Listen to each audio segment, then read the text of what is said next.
off lane, these Doth Prophets in non-2 positions, I like it when they could really pressure the lane. I don't think you quite do that against this Juggernaut. They're sticking with OG. Do you see sort of any holes in either of the sides here? Fight! I'm worried. I'm a little worried just because these Bloodseekers, I feel like they've been falling a little flat for me in these games when they are they're the offlaners. Oh, Saksa, he's going to get scouted doing the rolling ward place. That's going to get de-warded almost instantly. That to the Ember, who is going to be mid. That is a off-lane Death Prophet. And it is actually the safe lane Bloodseekers. A little bit different. You know, the panel was talking about it was off-lane. They've switched things up.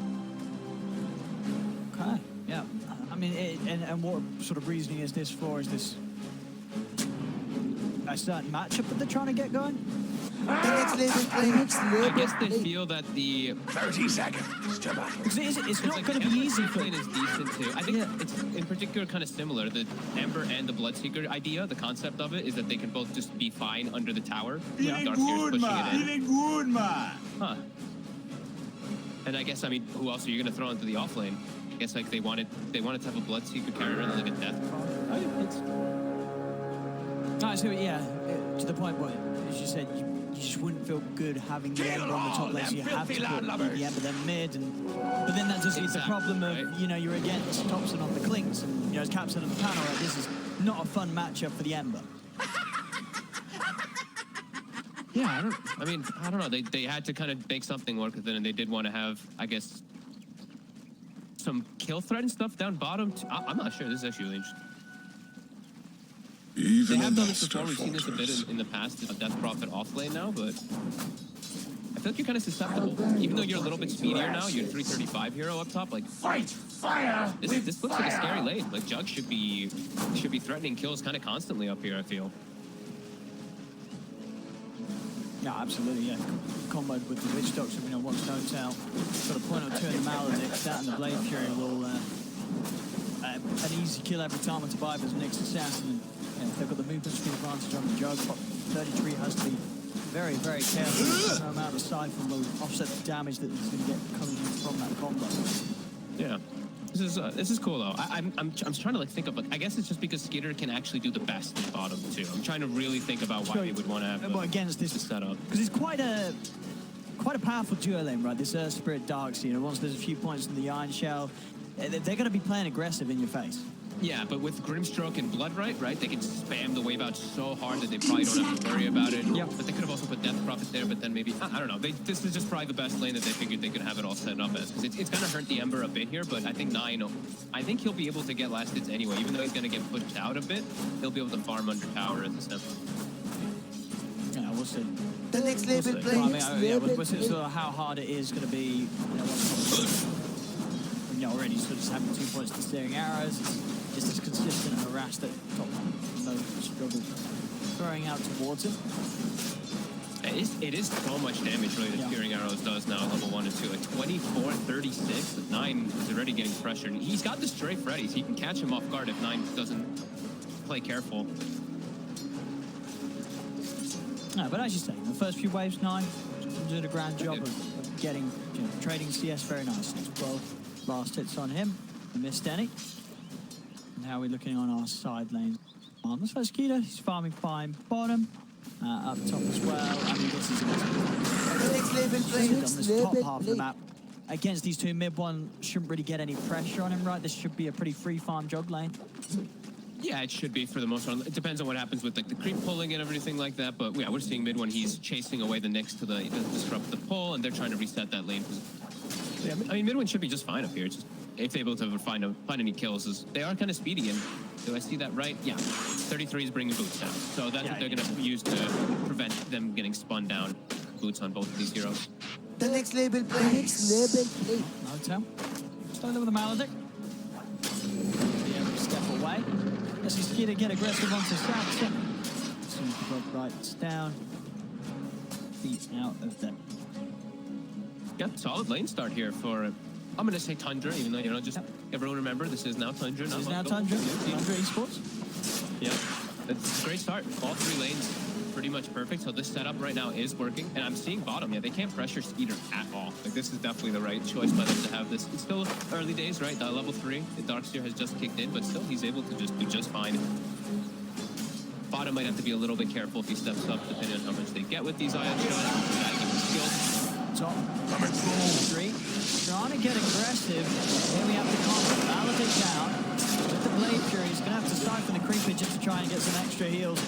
And to help him against that Maledict tick damage. And it will keep him alive. Yeah, that was nice. Nice little siphon, pulling the creep with him. And he's actually, I said, Mid-One's missing quite a bit of lasted, so it's only at 13 in comparison to 16 of his death profit on its counter. Oh, that's right, yeah. I mean, we saw a bit of time was spent where he was sort of chasing away Viper from making the pull to the side, but sacrificing some of the farm. They're going to go aggressive once more. Holds him back a little bit. Won't be enough. They want to go in with the Blade Fury onto 33. 33 will go down there. Assassinate. He's never bring no tail with him, so OG decides to get that first blood. Finally able to find and capitalize on an opportunity. Being mid, Thompson was able to go and check the room. Actually, nobody else checked the room, so it was actually just the mids this time around. Thompson's able to take it away from 9. And he's getting close to 6. So we'll see what he's able to do with the first level of death pack. Because the first level is not really the greatest. Trying to make sure that he's on it. They're going to start trying to run it down. Of course, Thompson is low. Speedy getting it under its burst. Stage, but not enough to keep him convinced to continue to chase. Control the bounties down bottom. Thompson. Sam shipped out to him. What surge is this? Himself in a much better position to remain in this lane. And as we see, of course, Thompson getting the flank. Very much an item that's suited to a lot of these types of mids that could just do, especially with that little bit of mana regen, allowing Thompson to not really have to worry about getting any sort of clarities or anything else on him when he's spamming these arrows. I like it quite a bit on these rails, the Deuces, the Weavers, now Clinks. It gives you that 175 HP is nothing to laugh about. It's actually quite a lot here for these ends. Yeah, he's pulling ahead. Definitely pulling ahead in that lane. And we see Step, he did pick up the bottle, as we've seen kind of done very often now in these Darkseers, since you control that bottom rune. Still only level 4, suffering, same as 33 is. 9, going to be able to grab himself the regen, or down, and he has, top lane. They're able to get in on top of no tail. Viper was going to TP out straight away, and that mid lane setup, you say, Butter, coming across, joining forces with 9, to take down Thompson. The rune of regeneration. Very, very nice move. I mean, 9's, this is sort of the start of the game for 9's going to be very important, because if you imagine that Thompson himself, he's going to want to start making moves around his Clinks. As long as 9's sort of in a similar position in levels and farm, 9's going to be very ready to react and sort of just fight straight back into the face of Thompson if he does begin to show on the side lanes. Yeah, it just always be pretty frail. You have to play around your death pack cooldown completely inside of those fights. Top lane. 10 tons of 33 again. Siphon heals. Is it enough to keep him alive against this weird? One has the Omni Slash to secure the deal. Make sure 33 cannot escape. Bottom lane. They're going to make a go here. On to Seb.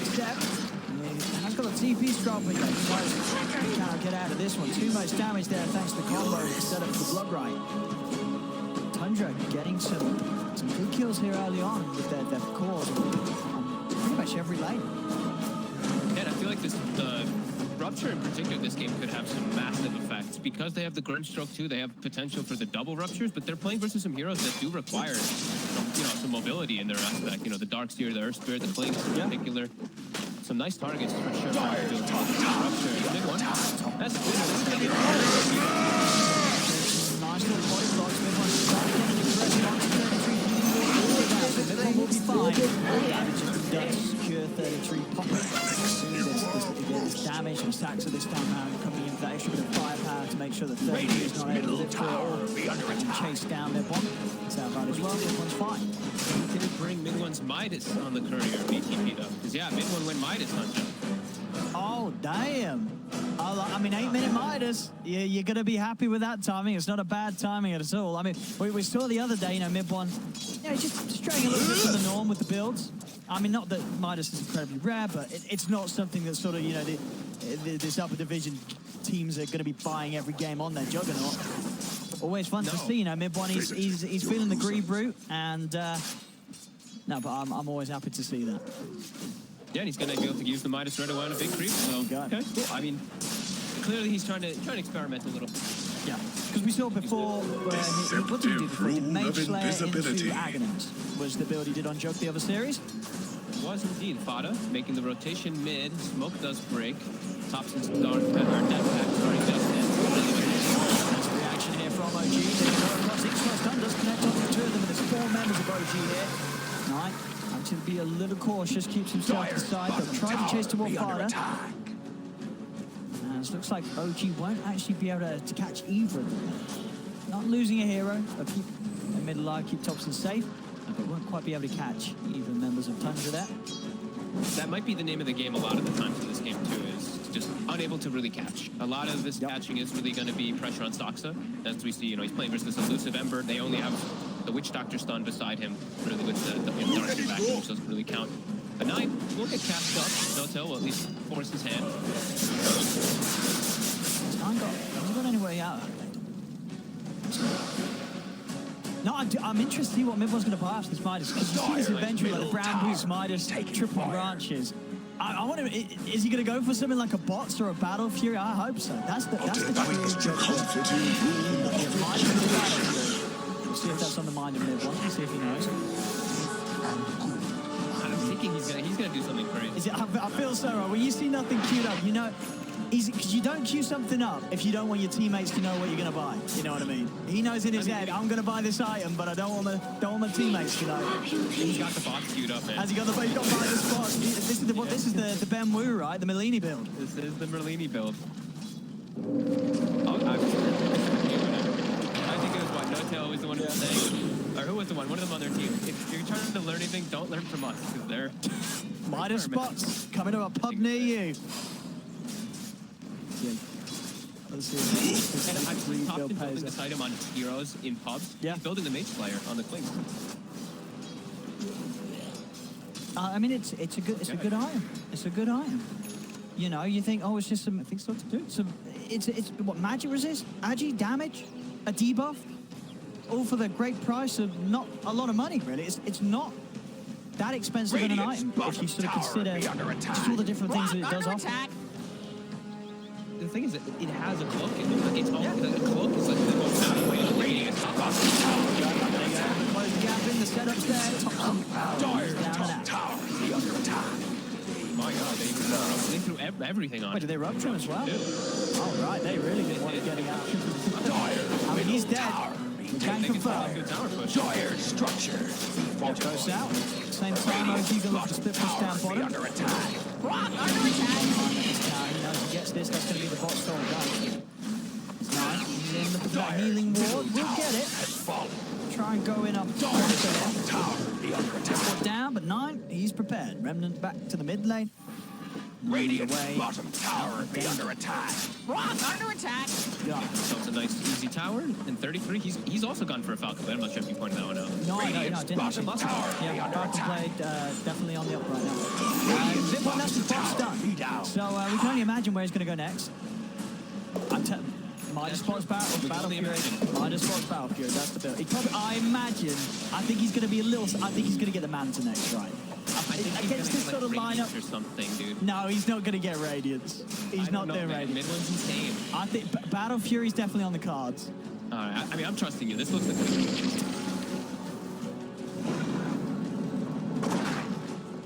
6-4 at the moment. 1K lead for Tundra. Dire Tundra there. Sunday jungle. Oh, the Spirit. They've got will go down to start. A little bit of a move. Mid-One's out of that. Straight up to the top lane. He's out of harm's way and he's got a Midas spot. He's involved in any of this. Dire's top But he's tower. involved in a deny. Then he got to ready value. He finishes up his. Now he gets a wand too. Look at that. Started something beautiful. Oh, he's queued it up. He's queued up the mouse. The mouse. All right. I mean, It's going more normal now. More normal, but it's one of the, it's sort of the, you know, he's saying, you know what, we'll get a normal line, but it's still good for farming, right? You know, he's still happy. He's like, all right, look, I'll keep everyone else pleased by getting something that's standard, but he's still going to be having a smile on his face because he's going to be cleaning those creeps up. The opening onto Notel. He's down for sure. So I think he gets Seb out of it, but he's been ruptured. Comes in, but quite flip on the Seb. And look, mid one can always turn up. He's like, oh, you're low? I got bots, man. I'll come in where you up, Steph.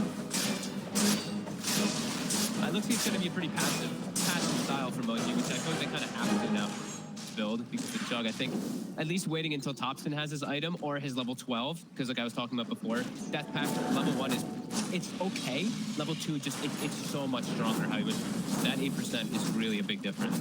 Or sorry. Oh yeah, it is 8%. Sorry, I got nerfed from that.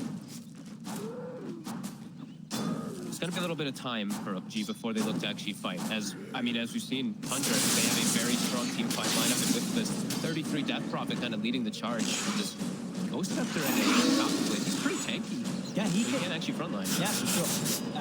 And if he's sort of able to get in there, they're going to have solid damage output from both Nine and Skeeter, you know, at this stage where they're both going to have Maelstroms. Nine's also got a DD in the bottle. So, yeah, we just got to be careful of any fight that Tundra do bring to them right now, because Tundra very likely to just come out on top and get some of these squishy heroes taken out before the action really starts. And Notel having to be very careful with his position. Absolutely, and it's also the fairy trinket as well. It's Gonna go in to take down Varda around these bounty bridge spawns. Jump forward for Nine. Into the inside, two of them. Heals her out from Notel. That's going to be enough to stop Nine from chasing any further. As soon as his food of respiration and healing ward is out, OG's pretty safe. Nine, he's got to be careful. Slash is attempted by Midwan, but the background is still there. Nine out of mana though, and Tops and Stacks are both in position. Nine to jump over straight into their hands. Nine will get out another slice. He won't get out of this one. OG goes 3 kills. Wow. And I feel like that's pretty unexpected after you see the items that they're going for too. I was just saying, yeah, they're probably going to sit back and just relax for like a moment or two, but nope, setting up for bounties. Look at the sentry coverage on the bottom side. Just showing exactly where they want to fight, and just, yeah, Notel setting the trap. No boots on this Witch Doctor, but he's got sentry. No, yeah, I really do feel, you know, for Tundra, it's definitely a bit concerning if they're losing these fights against the team with the bots, Midas, Jug. He's going to be very, very happy with the trades that they take. Yeah, the two supports just stepping up a little bit too far. Biver, I mean, it's really, like I said, it's a sentry coverage, because Biver wasn't even in harm's area, but a sentry ward gets placed down at the bounty when he gets rolled on and he's dead. Like, it's literally 4 or 5 sentries just placed all there, waiting to fight. 500 gold committed for you to get that advantageous position. Yeah, Notel, no, I mean, no. The opening here, minus 33. Laying down the death wall, they do the impale to put a stop to it. Midblood's on the chase for the Blade Fury. Okay, it's the backup from Nine. Turns with the slider fist over towards Notel. Notel just stepping out the side. Nine can't continue to commit. He has to back out of it. Silence on the Biver. Roll forward. That's just trying to get the lockdown, but Biver's got the counter shot in his stun. Take down the Earth Spirit. Biver running speedy. He's very fast. He may think about getting back in on this. Nine's trying to. He's got the extra done out. Slider fist for Midblood. Has the pressure.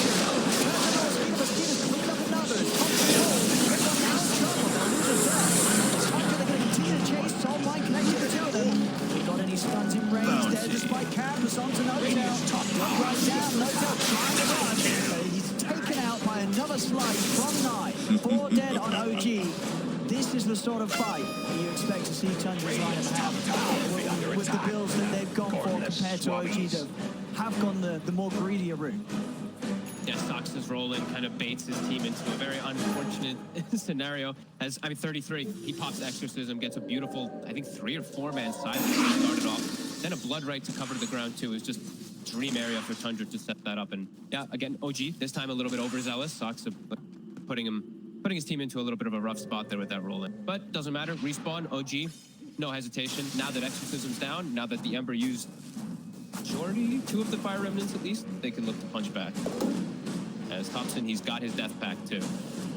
And oh, you know, why not? A Philosopher's Stone too, since they're gonna... Right, some more money. But, I mean, honestly, like OT, Midpoint's got to be very careful in these fights, especially when he's going the Ags after Maelstrom, right? They don't have any saves other than the Surge. And there's a lot of things that you would imagine as a jug you're probably wanting to Manta off when you look at Tundra's lineup. So if Midpoint ever gets caught by like his silences or roots, he's going to be in quite a lot of trouble. So they really do have to be careful, OG, how they fight with Midpoint's jug. Absolutely. I mean, it's a very unorthodox, but very good style. Like you said, if he's able to make it work somehow, he's going to be a little bit, I guess, tankier with his stats. But like, yeah, it's going to be weird how he has to approach the fight. On Tundra 9, it's going to be going for the BKB next, or halfway through it. We see it again, 33's build, pretty perfect. Just sort of just getting as tanky as he can, as soon as he can. As you said already, the hood and the Ghost Scepter. Now looking to finish up with that hood into an internal shroud. Yeah, he's going to be quite the front line. He's just going to be able to step forward, pop those ghosts, and they're really going to have to sort of focus all the physical damage output onto him. But then, yeah, the Ghost Scepter, they can't really do that. There's nothing to sort of take it off him right now. So, yeah, 33's off. That's a huge issue in his team fight there. They're going to have to play really well around Exorcism. Either, reset as soon as it's popped, or just aim for him somehow at the start of the fight. So I really feel like he's going to be the biggest thorn on their side. He has the Eternal Shroud actually done, so For now. he's going to be very problematic. Radiant's top tower may be under attack. Just like characters, he's making them work for it. Mask out. Goes bouncing onto two of them, Fiverr. Yeah, he's going to be gone because of that one, unfortunately. Revive there, 33 coming in. Trying to set things up at the start line, 33.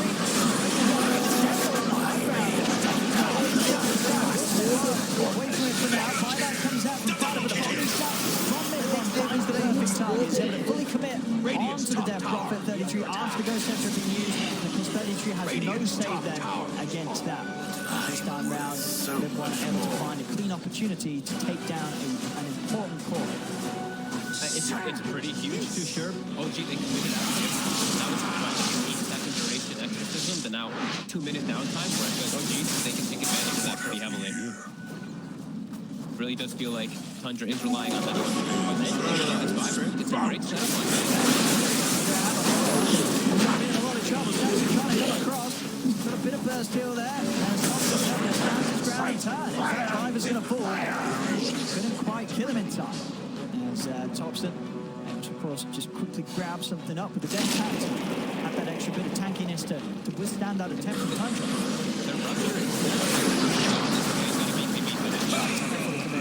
As well, they get the kill over to the side. They do it again with the Skeeter. He's ready to look towards the next target.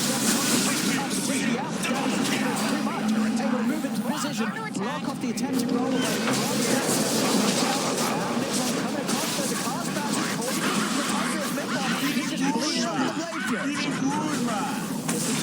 A few more out of this. Skeeter now with no BKB charge ready to pop. He's got to run. But Midpoint's trying to go on the chase with this boosted travel movement speed. He's able to easily close the gap. Stay on top of the Bloodseeker. It's going to be another one here for OG. Look at it going. Thompson even tips no tail. Those cast bounces. Oh my god. Picture perfect. It was just out fighting them there. Against Fiverr. He's down. Another kill for Midpoint.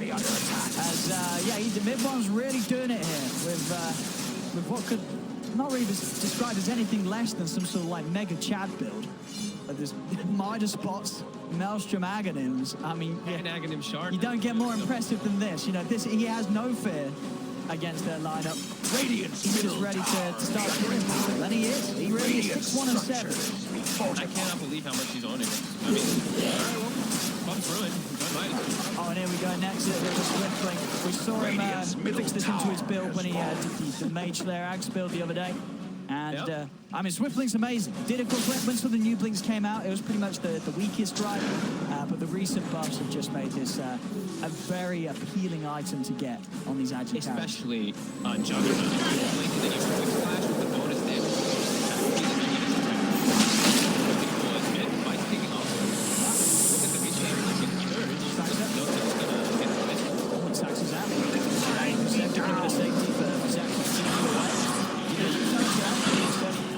Get out of here. The chase is going going to be on. Thirty-three pops the ghost step to the siphon. Silence down onto top of it. The follow stuns to the keeper. 33 is away. Meteor Hammer comes crashing down on top of it.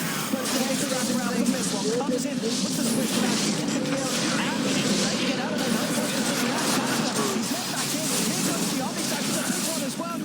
He's trying to throw a remnant out, but he's low on mana. Phantom's embraced there in time. Hunts it. 9 will be okay. Tangle sliding his chains onto the two of them. Butter and 9 still rather low. But stick away from him. Another slash shot. Butter puts the first on the button. It wants to be chased with the Blade Fury. Has the magical damage to kill him off. 9. Remnant still prepared off to the side. He'll make it away. But it's looking a little scary for Tundra here. They're down 3k. And they're just having to run the hell away from this Juggernaut anytime they see him. As Mid-One's ready to chase down and kill them all.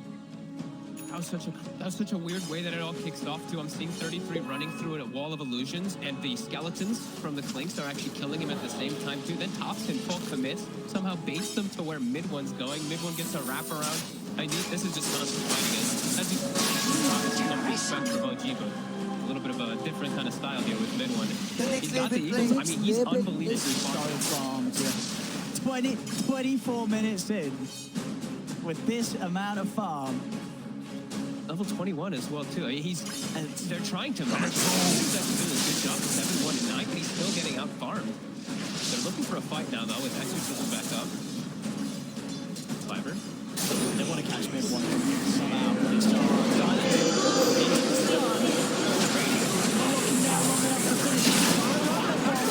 Can they kill him off? They can.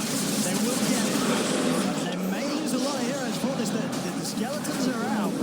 They've got to keep themselves to the side of it. They've lost 2 kills. They're going to lose a third. The 33 cannot escape. As they throw everything onto killing off this Juggernaut. But it cost them 3 cores to just kill Mid-One. Toxin just holds his ground and just right-clicks, pops the strafe, puts down the skeletons all over the place too. Yeah, like we said, just committing everything. He's trying to hold back Toxin with the combo. Toxin's not going to get too much of tool power. He can't get out. The bounces are there. Back over towards Fiber. Sneak out of it with the Spike Carapace, but he's going to tick out to this Maledict. My God, the No-Tail's cast, there's like 40 creeps there and it bounces him. I mean, lots of time now where OG gets to push in the lanes, pick and choose. They get to see the top. Jugs respawning in 20. They can probably threaten the Roche. Exorcism's going to be down for a long time. Jugs or Thompson can pick this one up. It's going to be Thompson. Yeah, Thompson. Yeah, Radiant's top tower be under attack. I don't know if there's any other time to get over here. Try 100% uptime for death pack for Thompson. 18. Feeling good, man. Buffs to go out to his cores. But I might just need to find something to use. First of all, he wants to head over at the 350 rush 9. Could look for a steal. It's 3 low.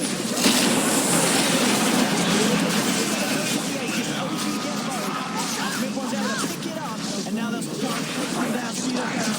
Get out of the GKB. The Sax was on the chase, keeping the magnetized going. Skeeter, he's got to run back to base, and he's not even going to make it. The damage from it enough as Saxa chases him down. They attempt to try and push OG out of the pit. Full commitment from 9. It doesn't pay off. So OG ends up taking everything and top. 33 in trouble. This point, the Ghost Scepter, it just doesn't save him at all, of course. Mid-Bomb, he's got that DPS talent on the Blade Fury to help him against such sort of defensive attempts. Yeah, he's got the extra shard too. I mean, I don't know how that. Yeah, it just gives him the movement speed anyway to keep on it. But the Radiant's top watching Thompson. Dude, these skeletons. I was wondering why I didn't see this hero after he got the death. Dude, he just the single target damage that he's able to provide when he had 4 skeletons or 5 skeletons there. It just deleted them. Potentially a dumb question, but that's why I'm there. Do indeed the skeletons apply the Maze Flare buff onto everyone they hit? A debuff? Radiant's top tower. If they do, then that's pretty good. You know what I mean? I think they might do some interaction that Flack and other things don't, but I know that actually might work. I'm gonna watch to see these illusions. I don't know. I've not been keeping track of that one. Oh, they're not. They don't. Okay. I was gonna say that's a little Yeah, I was ridiculous. gonna say, if they did, that would be pretty insane. Because it seems like it's only the tougher ones that do. Like it counts as like an orb, I guess, in a way, where flak doesn't work, but drow multi-shot does. But drow split Wait, shot does. I was gonna say drow multi-shot doesn't, does it? You know, That would be pretty wild. Split shot, the agony. The agony. There's like Radiant's bottom tower is under attack. That's Bob's BKB here. And he's gonna look to try and turn towards Stacks. And Stacks has been ruptured. But rise down, Stacks should drop head. Bottom tower will be under attack. Stacks are gonna get anything more though.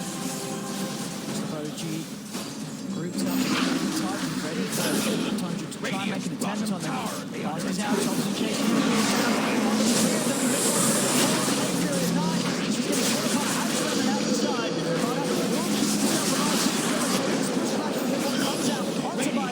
The Omni Slash up to 33. The Ghost Spectre protecting him completely though from that ult, so 33 will live. decent little reset, at least, from not dying to mid one. That Omni Slash can still bring the power of Machine. As soon as that Emperor's BKB is going down, they can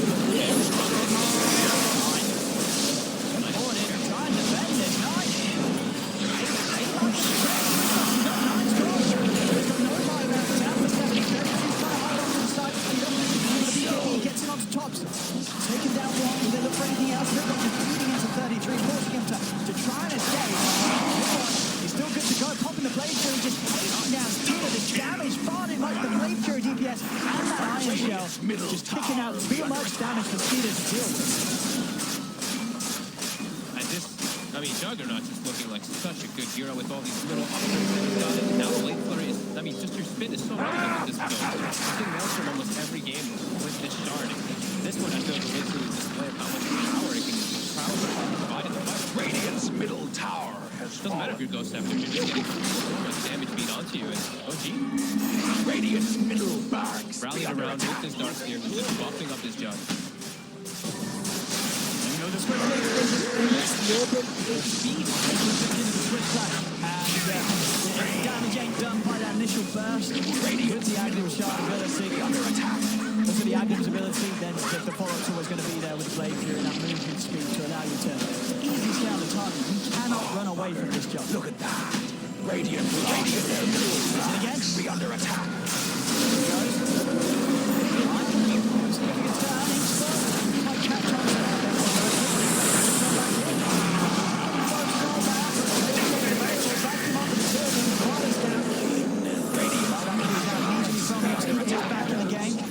They got what they came for, the mid-racks. The melee racks being taken away. So what sort of fun? They're going to keep going.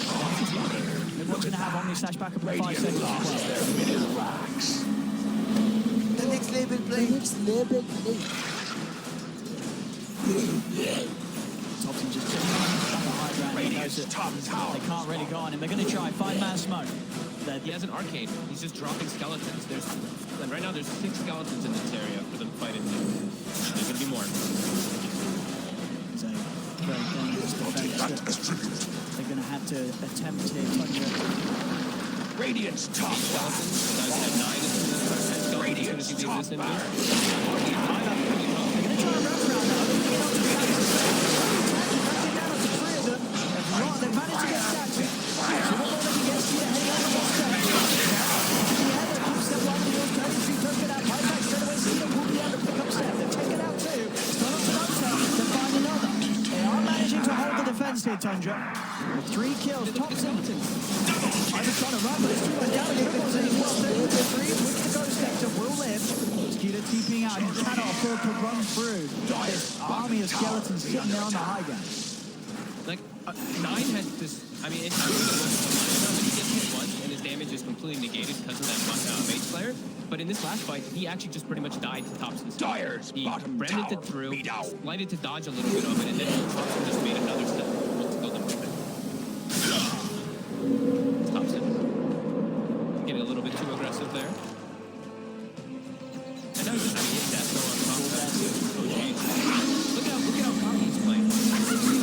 I mean, he gets put it in underneath the noses of 4 of them with no backup behind him at all, only a Manta to rely on.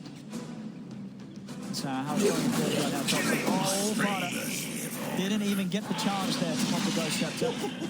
The next label play. Next label play. Skeletons up the cliff. I'm honestly back to being like, why did people stop using the Punisher after this first got added? Because it was so popular the first week. So now the poke at 9 here. 9. And more members of OG coming over. 9's got to be careful. Skeeter might be forced to put the BKB. No, he's got the movement speed to make it away from that combo. Thompson's trying to chase him. There is a way. I mean, at this point now, they're so far ahead. It looks like they're just like kind of goofing a little bit, goofing on their best. There's nothing that Thunder can really do to punish him. I mean, look at mid-one's build. He's got a move start to top afterwards, and I think that's what Mjolnir now afterwards going to be finished with just straight attack speed. Get the rupture on the top tower be under attack. They don't know what they're walking into.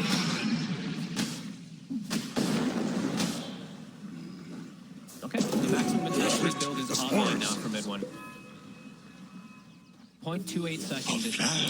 These swift flashes are going to have sort of as many attacks in as sort of your average Jug Zombie slash, with sort of how high his attack speed is. If he's shoulder crested as well, after this push, I mean, look at him go. He's just zipping in, zipping out. They can't do anything to contain him. The Soulbind is down. He's trying to rip the BKBs. Here's 9. Both him and Skeeter are trying to bring down Staxter, but the heal, the restoration, and the healing was super alive.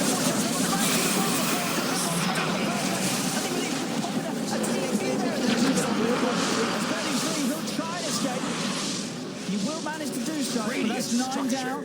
No buyback on him.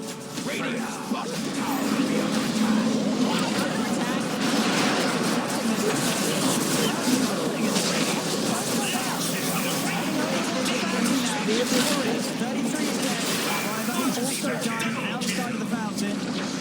Now it's going to be dragging him out. Rod is going to be dragged out by the vacuum. Skeeter is running in. But now he himself in a bit of a spot of follow spy, but will help out with the impact. He's going to have a no doubt timing in. Picks up a Ghost Scepter, he's fine. There's OG.